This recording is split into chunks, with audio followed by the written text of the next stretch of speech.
Well, good evening, ladies and gentlemen, and welcome to another edition of Seeing Beyond and Through with Monty. Right before you again. Yes, this lady again. Tennis great Naomi Osaka.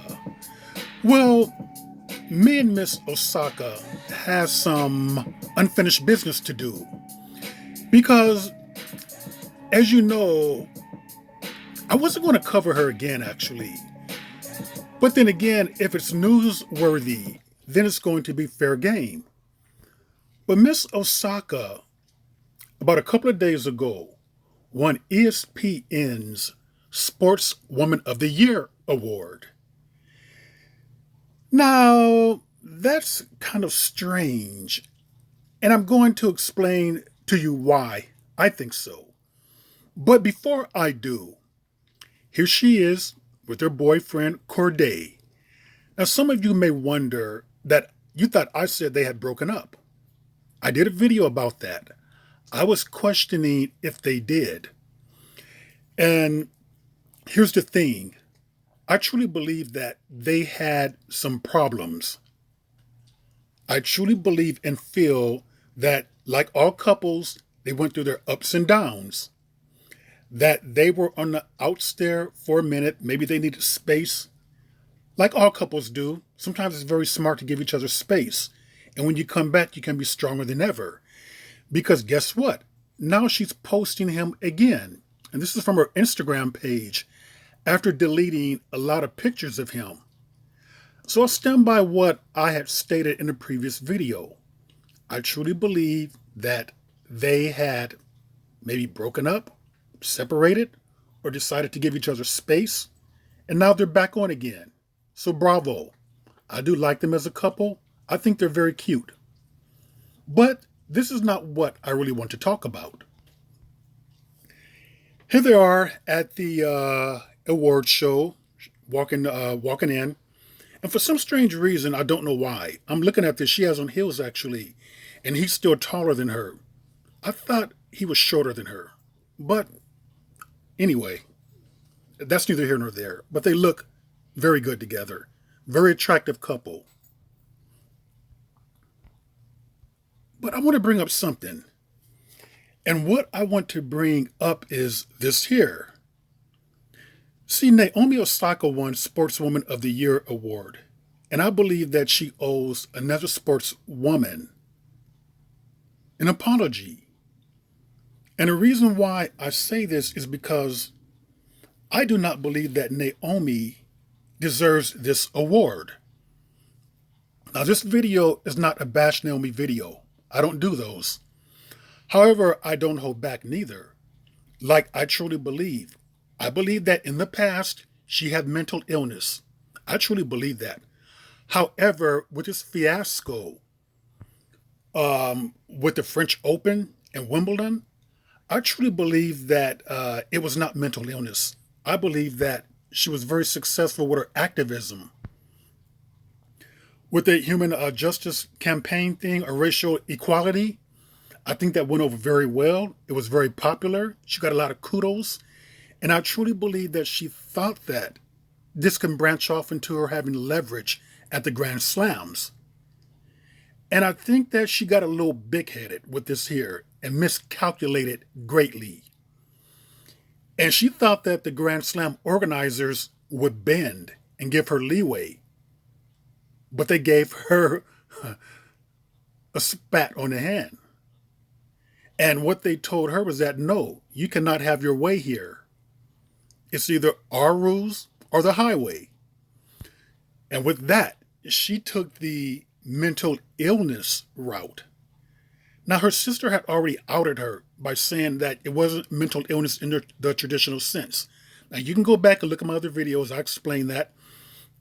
Because what Naomi did, or her people did, was that they used mental illness. When you use that, it can be a palatable excuse to negate criticism and to give yourself a legitimate excuse for withdrawing, which is what she did. But there were some people like myself who just didn't buy it. I seen through it. I seen it was just a kid behavior, throwing a tantrum because she did not really get her way. And I felt that the whole mental illness thing, it's like the holy grail of excuses. Once you use that, it's going to stop people dead in their tracks. They're not going to question you. They're going to handle you with kid gloves. They're going to coddle you. They're going to have a lot of sympathy for you. And what they're going to do, they may even reward you. And this is what happened to Naomi here. She did not deserve this award because, okay, granted, she won the Australian Open at the beginning of the year, but she dropped out of 2 tournaments. She used a cop-out plea to drop out. And I do believe that she owes someone else an apology. Naomi is not the rightful owner of this particular award here. Osaka named Sportswoman of the Year. Wow.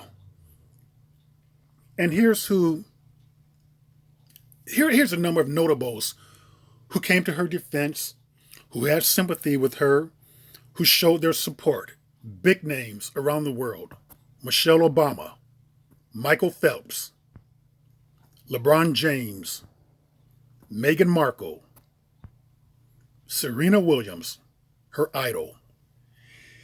See, this is the thing. When you use mental illness, people are going to give you a pat on the back. And they're going to praise you and think that you did a good thing. And I think it's really a shame that we're in an era where people can use that and not be questioned. It just shuts everyone up right away. And unfortunately, what Naomi did was that she took this award from someone who rightfully deserves it. And that is Simone Biles. We can look at Simone's record for the past couple of years. And it is a very stellar, we're talking about a very stellar record. It really is. Let's say if they're going by 2021. Okay, Naomi Osaka won the Australian Open in January. But in 2021, let's see, Simone Biles competed in the US Classic, where she debuted the most difficult vault in history of the women's sport, a double pike Yurchenko, which is valued at a 6.6.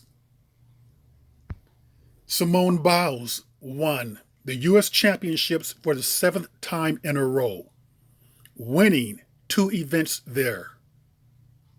In addition to that, she won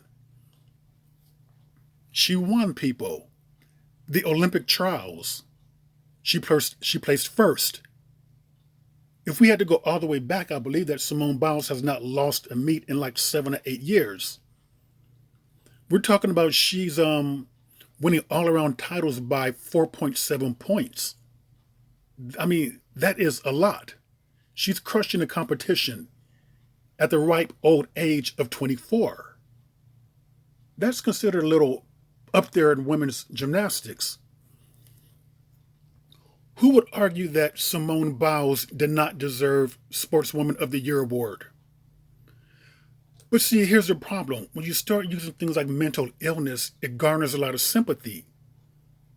Simone Biles did not use mental illness. Simone Biles, competition-wise, has never dropped out of a competition because she didn't get her way.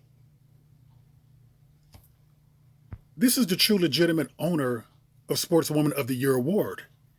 And it's really a shame that Naomi Osaka is creating a name for herself. And the name that she's creating to me is that she's becoming a person who is just full of drama. It just seems like everywhere she goes, drama follows. But do I expect her to say anything about that? About her not deserving the award? No. Regardless of how quiet or meek athletes may seem, they still have pride and ego. And they still have a machine behind them. Agents, managers, PR people, who will not allow them to admit that they're not the rightful recipient of certain awards. So here's the thing about Naomi Osaka. And I truly believe that that was just a fib right there to get herself out of a bad situation that she got herself into because things just did not go her way.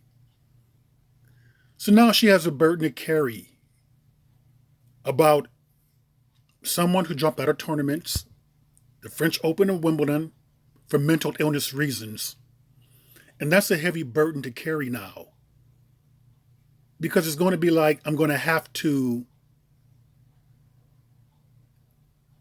put up or continue on with this particular fib or lie in which I used to get out of these tournaments. And we all know that that's the very heavy burden to carry. Well, people, allow that to be a lesson.